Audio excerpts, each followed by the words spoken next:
여러분 안녕하세요. 안혜경TV의 안혜경입니다. 반갑습니다. 네, 오늘 제가 이렇게 뒤에 화면을 조금 바꿔봤는데 예전보다는 조금 그래도 밝죠?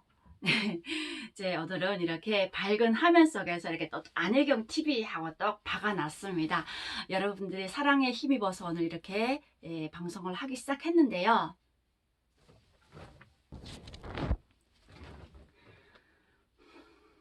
여러분 안녕하세요. 안혜경TV의 안혜경입니다. 반갑습니다. 네, 오늘 뒷화면이 좀 환해졌죠? 네, 오늘 제가 뒤에 배경을 좀 바꾸고요. 그리고 여기다가 이렇게 안혜경TV하고 딱 박았습니다. 네, 오늘은 여러분들과 함께 탈북자 하게 되면 제일 먼저 떠오르는 단어들이 있을 겁니다. 그 중에도 우리가 빼놓을 수 없는 게 바로 배고픔, 그리고 자유. 이 두 가지 단어는 정말 탈북민에게서 빼놓을 수 없는 단어인데요. 그래서 오늘은 북한 주민들의 배고픔의 근원지였던 배급에 대해서 이야기해 보려고 합니다. 사실 배급이라고 할 때는 국가가 공급량이 제한되어 있어 가지고 이것을 공급과 소비를 적절하게 분할하기 위해서 주민들에게 국가의 배급 제도에 한해서 분할해줬던 게 바로 국가의 배급제도라고 할 수가 있겠습니다. 사실 이것은 북한의 어찌 보게 되면 사회주의 국가로서의 모든 보편성에 따라간다고 할 수 있는 것이었고요. 더 나아가서는 북한이 이 배급제도를 통해서 어찌 보게 되면 주민들이 살아가는 우식주의 모든 것에 한해서 국가가 통제하고 장악하고 배급을 통해서 어떻게 주민들을 통제했다고 해도 과언이 아니라고 할 수가 있겠죠. 그래서 배급이라고 할 때는 주민들에게 어떻게 북한 주민 하게 되면 공통적으로 배분한 게 아니라 북한 주민들을 출신과 계급에 따라서 핵심 계층, 기본, 그리고 어떻게 복잡군중으로 나눠 가지고 그 계층에 맞는 식량 공급을 해줬다는 게 바로 북한 정부의 어떻게 주민들이 단속하는 통제 도구가 되었겠죠. 그래서 사실 저 역시 군 복무를 했지만 군대 나갈 때 뭐 5기로 나갔다고 했지만 사실 5기에도 또 이런 것도 있겠죠. 사실 북한은 핵심 계층과 기본 계층의 사이에서 어떻게 좀 더 높이 올라가게 되면 어찌 보게 되면 쌀을 먹나 잡곡을 먹는가 이게 차이인 거예요. 그래서 간부가 되는 게 바로 쌀을 먹는 길이기 때문에 군대 나간다 그 자체가 어떻게 입당을 할 수 있는 기회가 있고요. 입당을 하게 되면 내 신분이 올라가고 신분으로 상승할 수 있는 어떻게 첫 번째 발판이 되기 때문에 군대를 그 당시 여성들이 많이 선호를 했지만 어떻게 비율이 적기 때문에 정말 힘 있는 자식들만 갔던 게 바로 요군이라고 할 수가 있겠습니다. 그래서 저 역시 이러한 것 때문에 이러한 배급제에서 더 나가서는 어찌 보게 되면 쌀밥을 먹기 위해서 군복무를 했다고 해도 과언이 아니겠죠. 대한민국에 와서는 정말 열심히 일하니까 그냥 쌀밥을 주시던데 이게 바로 북한의 배급제도라고 할 수가 있겠습니다. 그래서 북한은 1957년도부터 이 배급제를 실시하는데요. 주민들에게 어떻게 일하는 사람에게만 쌀을 주겠다는 거예요. 그래서 직장에서 일하는 사람들에게는 700g 그리고 그 직장에서 일하는 사람도 그 일하는 사람이 직장의 환경 조건에 따라서 800g 받는 사람들도 있었고요. 그리고 기관사들 같은 경우에 900g 그리고 집쪽 탄강에서 탄을 캐는 사람들은 1kg까지 받았었고요. 그리고 영광로 앞에서 불을 다루는 사람들도 900g을 받았었고요. 이렇게 환경의 차이를 따라서 식량 공급량을 나눠놨다는 걸 볼 수가 있어요. 그래서 일반 근로자 같은 경우에는 700g이라는 쌀을 주었고요. 그리고 어떻게 초등학생들은 300g, 중학교 유치원생 300g, 초등학교 400g, 그리고 이제 중학교 올라오잖아요. 중학교 올라오게 되면 500g, 고등학교 올라가면 600g, 이런 식으로 다 배분을 했던 거예요. 타가서생들 200g, 타가서라면 어린이집이잖아요. 아주 애기들. 그리고 북한은 부양이라고 하게 되면 사실 그런 거 있어요. 내가 몸이 불편해서 작업 현장에 나가서 일을 못 하잖아요. 특히 여성들이 부양들이 많았거든요. 여성들이 애를 낳고 어디 나가서 뭐 할 수 없었기 때문에 그런 여성 부양자들에 한해서는 국가가 쌀을 300g 어린이집 다니는 유치원생들 식량 공급량밖에 안 줬다는 거예요. 그래서 저는 대한민국에서 제일 많이 느꼈던 부분이 바로 그거고요. 저도 지금은 아들을 키우는 입장에서 제가 처음에 느꼈던 부분이 바로 그거였어요. 대한민국이나 북한이나 가장들의 어깨가 참 무겁구나라는 걸 느꼈던 부분이 바로 대한민국에서 그 가장들이 가족을 살리기 위해서 정말 힘든 일을 해야 되고 회사에 나가서 눈치를 보면서 그럼에도 불구하고 집에 들어와서는 늘 웃어줘야만 되는 그런 가장들이 아픔을 보면서 제가 정말 대한민국의 가장들도 넉넉치는 않구나. 북한도 같았거든요. 사실 북한은 가장 밑에 어떻게 우리 자식들이 딸려 있었기 때문에 가장들 같은 경우에는 북한은 조직적인 통제를 하고 있잖아요. 아침에 출근을 해서 도장을 찍고 도장을 찍었을 때 지각을 하게 되면 또 배급표 누가를 자르거든요. 그 당시 북한은 배급을 한 달에 2번, 그러니까 보름에 한 번씩 배급을 줬어요. 그래서 이런 종이 조각에 보름치 이렇게 칸이 있거든요. 그런데 내가 3번 지각하게 되면 하루치 식량 700g이라는 그 쪽지를 쪽 가위로 잘라서 줘요. 그리고 하루 무단 결근하잖아요. 하루치 잘라집니다. 3일 무단 결근하게 되면 3일치가 잘려져 나가는 거예요. 그런데 식량을 못 받는 거와 함께 어떻게 우리는 어디로 간다 했잖아요. 노동 단련대 간다고 했잖아요. 이게 바로 북한의 배급을 통한 주민들의 통제였고요. 북한은 식이주에 필요한 모든 생필품 안지로 국가가 주민들이 가족계에 따라서 공급을 했다는 걸 볼 수가 있어요. 그래서 식료품 같은 경우에는 각 인민반별로 카드가 나오거든요. 된장, 간장, 인원수에 따라서 몇 g이라는 게 나옵니다. 그래서 된장, 간장, 소금까지 심지어 칫솔, 치약까지 국가로부터 배급을 받아야 하는 조건이었었고요. 제가 예전 방송에도 이야기했지만 북한도 예전에 대한민국보다 잘 살았던 시절이 있었다 이런 얘기를 들었을 때 제가 깜짝 놀랐다고 했잖아요. 사실 북한은 예전에 일제 때로부터 물려받았던 이런 기술들이 공장들이 있었기 때문에 그 당시 발전할 수밖에 없었고요. 그래서 북한이 발전했던 게 바로 60년도 70년대라고 할 수 있겠죠. 그런데 그 당시 북한이 대한민국보다 잘 살았다고 하지만 저는 그걸 느끼지 못했던 게 바로 그 이후에 태어났기 때문에 정말 우리가 말하는 호랑이 담배 피우던 시절을 저는 쏙 태어나기 전에 벌써 북한이 겪고 훑어갔기 때문에 저는 그런 사회를 못 경험했고요. 제가 태어났을 때는 북한이 이미 어떻게 80년도 들어서면서 북한이 이런 거 있었어요. 사실 북한은 사회주의 국가로서의 제한된 어떻게 투자를 받았기 때문에 중공업에 대해서 우선적으로 발전시키다 보니 모든 경제 그리고 주민들이 생필품에 한해서 어떻게 소분해서 적재적소에 어떻게 분배하고 배치를 하기 위해서 배급제를 실시했었고요. 이러한 사회주의 국가의 제한적인 투자마저도 어떻게 80년도 동북권이 무너지면서 어떻게 모든 투자가 중단되다 보니까 그때부터 북한은 어떻게 훨씬 90년도 우리 권한의 행군 전부터 북한은 이미 국가가 부도가 나기 시작했다고 해도 과언이 아니겠죠. 그래서 제가 태어났을 때부터 벌써 북한은 배급제에 한해서 배급을 줄 때 이미 배급소에서 쌀표는 700g으로 나오지만 그 쌀에 내가 받는 쌀에서 보름치 쌀량에서 매 1인당 10%씩 떼서 애국미 명목으로 뗐었고요. 그러다가 80년도 중반 되니까 또 어떻게 군사지원 물자 명목으로 또 12%씩 떼갔거든요. 그러면 사실 우리가 700g을 받는다고 하게 되면 22%를 떼게 되면 거의 700g 받는 사람은 480g이란 소리예요. 480g이면 쌀이 커피잔으로 우리가 흔히 마시는 자판기 커피잔으로 하나 반밖에 안 되는 게 바로 하루 식량이라는 거예요. 제가 대한민국에서 제일 깜짝 놀랐던 게 대한민국은 쌀이 소비가 안 돼가지고 정말 농민들이 정말 울상이라는 이 말을 들었을 때 정말 깜짝 놀랐어요. 북한은 어찌 보게 되면 식량도 제대로 농사를 짓지 못하는 데다가 어찌 보면 북한은 식량 소비국에서 제일 많은 소비국가라고 할 수 있는 게 바로 북한이라는 거. 왜? 대한민국처럼 라면이 있기라서 다른 기타 부식물이 있어야 되는데 그게 없고 오로지 쌀에만 딱 식량에만 매달리다 보니까 북한 주민들이 일단 밥량이 높거든요. 제가 지금도 대한민국에 와서 예전에 생각하면 밥량이 많이 줄었어요. 진짜 많이 줄었거든요. 그럼에도 불구하고 지금도 식당에 가게 되면 보통 제가 좋아하는 뭐 청국장이라든가 찌개 같은 게 나오면 보통 공깃밥 3개거든요. 공깃밥 그래봐야 식당 공깃밥 그래야 꾹꾹 눌러야 3숟가락밖에 안 됩니다. 예, 제가 많이 먹는 게 아니에요.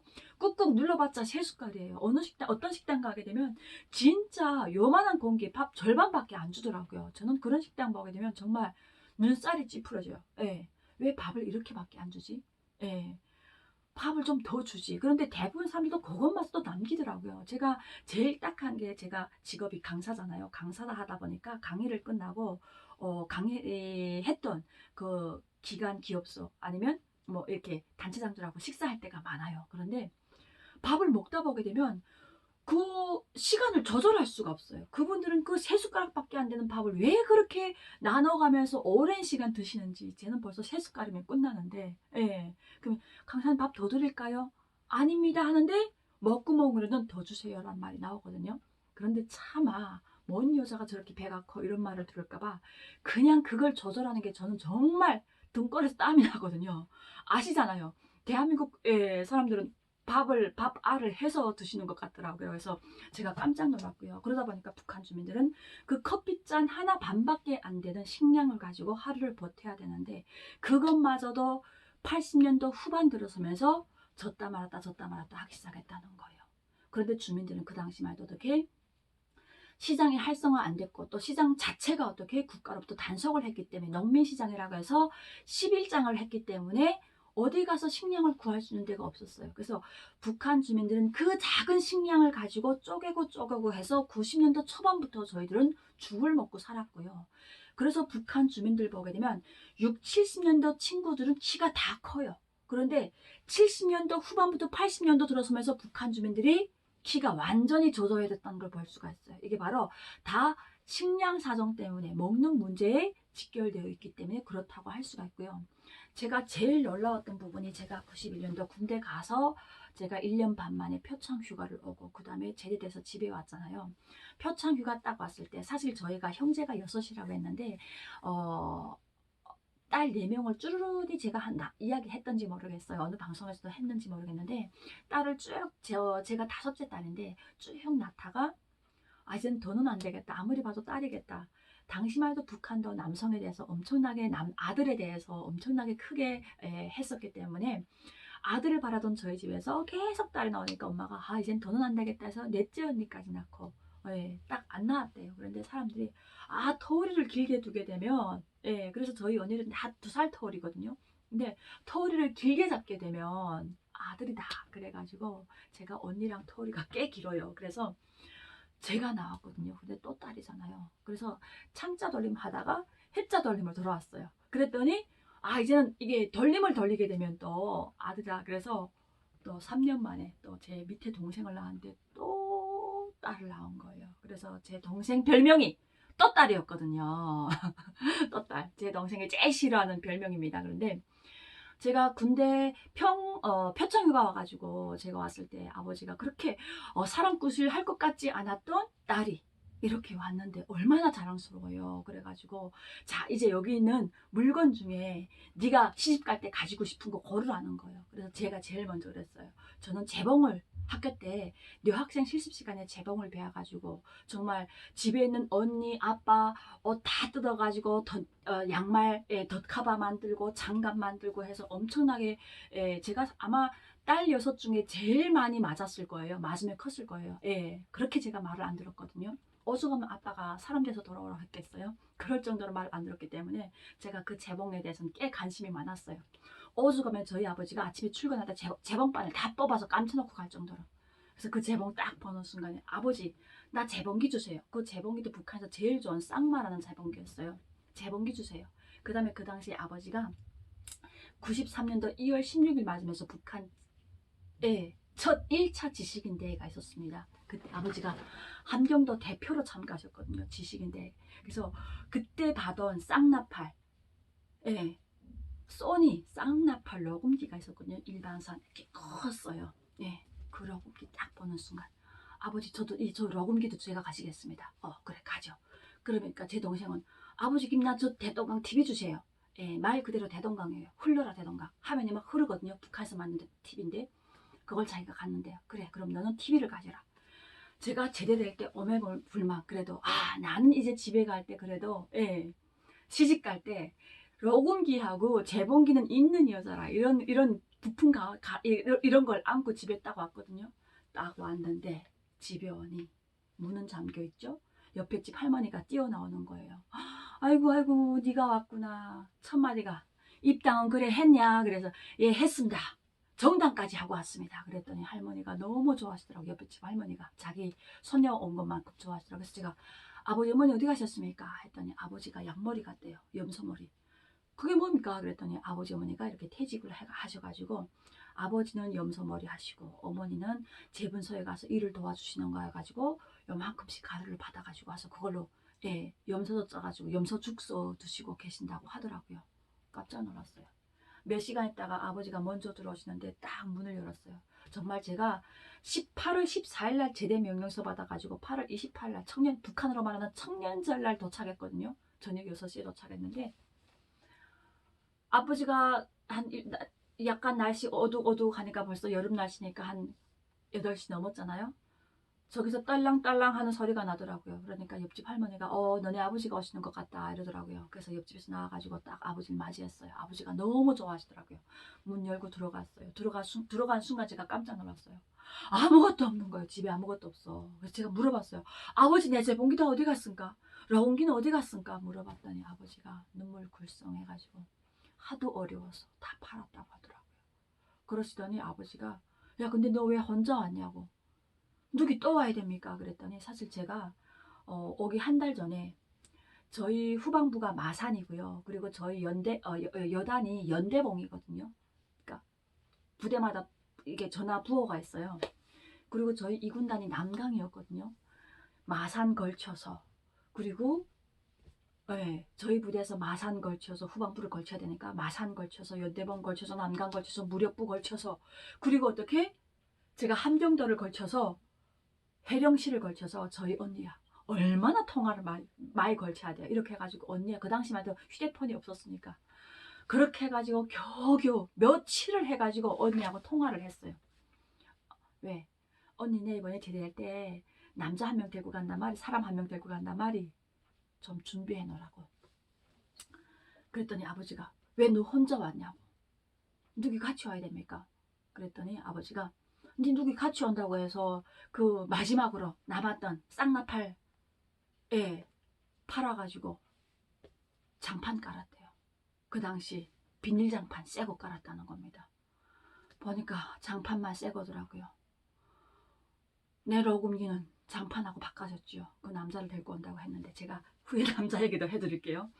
자, 그래서 정말 그때 제가 제일 어렵고 힘들었던 정말 한때는 그런 부모님을 원망했어요. 어떻게 자식한테 준다고 했던 그것마저 팔아가지고 식량을 사 먹을 수 있냐. 근데 사회가 이렇게 어려웠다는 걸 저는 그 이후에 제가 사회생활을 하면서 알았어요. 왜? 사회생활을 하면서 제 이웃들이 안 보인 사람들 너무 많더라고요. 그래서 제가 물어봤죠. 옆집에 사던 아줌마는 그 옆에 세 번째 집 저희가 쭉 줄사택이었거든요. 저희 집이 저희가 첫 집이었고 쭉 11집이 연결돼 있어서 즉 하모니카 사택이란 말 많이 하는데 세 번째 집도 안 보이고 다섯 번째 집도 안 보이고 안 보이는 집 너무 많아요. 그리고 앞뒤 집에서도 안 보이는 집 너무 많고요. 그래서 하루하루 시간 될 때마다 안 보이는 사람을 물어봤어요. 어머니 저 집은 어디 갔어요? 저 집은 누구네 집은 어디 갔어요? 물어봤더니 다 굶어 죽었대요. 그 말을 듣는 순간 그때부터 제가 사회가 너무 힘들었다는 걸 그때 알았다는 거예요. 그럼에도 불구하고 북한은 이렇게 배급제도가 무너지기 시작한 게 바로 고난의 행군 때였고요. 이것을 어떻게 다시 복구하기 위해서 북한이 실시했던 게 뭐였냐면 2002년도 7월 1일 경제체계를 발표하면서 어떻게 뭔가를 해결하기 위해서 쌀 가격을 국가에서 식량을 공급받아서 어떻게 판매해준다는 명목에 8전짜리 쌀을 44원으로 올려놨어요. 44원으로 올려놓고 모든 봉급을 올려놨거든요. 그럼에도 불구하고 어떻게 국가에서는 식량을 안 팔아줬다는 거예요. 그리고 국가기관, 공공기관만 어떻게 식량을 공급을 해줬다는 겁니다. 주민이라면 똑같아야 되는 게 아니에요. 국가기관에서 일하는 사람이 다르고 일반 주민들은 식량을 안 주고, 그러다 보니까 북한 주민들은 어떻게 하나 간부가 되기 위해서, 간부가 되는 길이 살 길이라는 걸 알기 때문에 어떻게 군대 나가서 충성이 아닌 충성을 할 수밖에 없고, 그렇게 해서라도 입당을 하고 그 사회에서 발전해서 어떻게 발전하기 위한 발판을 가지기 위해서 살아야 됐던 게 바로 북한 주민이라고 할 수가 있겠습니다. 이러한 북한의 배급제도가 무너지면서 어떻게 북한은 7월 1일 시장경제조치를 내놨음에도 불구하고 이게 해결이 안 됐고요. 사실 북한이 제일 어려웠던 게 바로 시장경제조치를 하고, 북한이 어떻게 2009년도 화폐 개혁을 실시하면서 북한이 완전히 북한 주민들에게서 신뢰를 잃었다고 할 수가 있겠죠. 그 당시 북한은 어떻게 국가로부터 100대 1이라는 화폐 개혁을 해줬다는 거예요. 사실 제가 군대 나갔을 때 92년도 10월 달에도 화폐 개혁이 있었거든요. 제가 그 정말 눈물 나는 얘기를 또 이야기해 드릴게요. 그때도 화폐 개혁이 한번 있었어요. 그 당시 8월부터 10월 사이에. 근데 북한은 이렇게 어찌 보게 되면 10년, 20년 턴을 두면서 화폐 개혁을 하는데, 2009년도 화폐 개혁은 시장이 만들어지면서 주민들이 자본이 축적되면서 어찌 보게 되면 국가를 도전할 수 있는 뭔가가 된다고 생각하기 때문에 시장에 더 의존하는 북한 주민들을 통제하기 위해서는 화폐 개혁을 통해서 주민들을 통제하고 억압하기 위해서 북한의 화폐 개혁이 주민들로부터 신뢰를 완전히 잃었다고 할 수가 있겠죠. 그래서 사실 북한이 김정은 정권 들어서면서 어떻게 2014년 5월 30일 경제개혁 조치라고 해서 어찌 보면 독립채산제, 자기 기업에서 생산한 물건에 한해서는 40%만, 예전에는 70%가 국가가 가져갔거든요. 그랬던 것을 반대로 40%를 국가에 바치고 60%는 자체 생산한 생산자가 그것을 처리하게끔, 이러한 제도를 만들면서 북한이 시장 경제가 조금 발전해 가고 있다는 걸 볼 수가 있습니다. 그럼에도 불구하고 아직도 북한이 어렵게 살아간다고 할 때는 그만큼 어떻게 북한이 모든 연료부터 시작해서 모두 거의 고갈이 됐기 때문에 이렇게 어려워질 수밖에 없고요. 더 나아가서 이러한 어려움에서, 이러한 식량의 어려움에서 벗어날 수 있는 길, 특히 북한 올해 우리가 유엔기구에서 조사한 자료를 보게 되면 작년이죠. 작년 3월 달에 벌써 보릿고개 석 달 남았음에도 불구하고 북한 주민들 60% 이상이 굶고 있기 때문에 우리가 식량 지원해 주겠다, 이렇게 우리 정부가 했던 말도 기억이 나는데, 이렇게 북한이 이러한 어려운 식량 사정에서 해결할 수 있는 길은 오로지 북한의 핵 조치를 어떻게 김정은이가 선택을 해야 되는지가 달려있겠죠. 그로 인해서 국제사회의 경제적인 저원과, 그리고 지금의 북한사의 경제 제재에서 벗어날 수 있는 일은 북한의 핵을 어떻게 처리하는가, 김정은의 그 한마디에 달려있는, 솔직히 정말로 진정한 북한 주민들을 자기가 말하는 인민들이라고 생각한다, 진정한 인민이라고 생각하신다면 그분은 빨리 좋은 조치를 취해야 되지 않을까, 저는 이렇게 생각하거든요. 사실 북한 주민들은 그 작은 배를 채우기 위해서 우리가 목숨 건 탈북, 사실 그 당시 대부분 사람들이 그 북한 사이에서 정말 텀을 주고주던 배급마저도 끊지 않고 계속 주고, 정말 죽이라도 굶지 않을 정도로 먹을 수 있는 배급을 줬다면 그 힘든 목숨 건 탈북을 하지 않았을 거라는 북한 이탈 주민들이 많거든요. 근데 그것도 안 됐기 때문에 그들은 수많은 목숨을 버리면서 정말 살 길을 찾아서 탈북을 할 수밖에 없었던 게 바로 북한 이탈 주민입니다. 그래서 오늘 여러분들과 함께 북한의 배급제에 대해서 알아봤거든요. 그래서 다음 시간에는 이 배급제가 무너지면서 북한의 시장 경제가 어떻게 자리 잡게 되었는지에 대해서 여러분들하고 이야기 나눠볼까 합니다. 어떻게 오늘 좀 도움이 되셨나요? 오늘도 함께 여러분들과 이렇게 이야기를 나눠봤는데, 다음 시간 또 함께 여러분들 만나 뵙는 시간을 가지도록 하겠습니다. 감사합니다, 여러분. 구독, 좋아요 부탁드리겠습니다.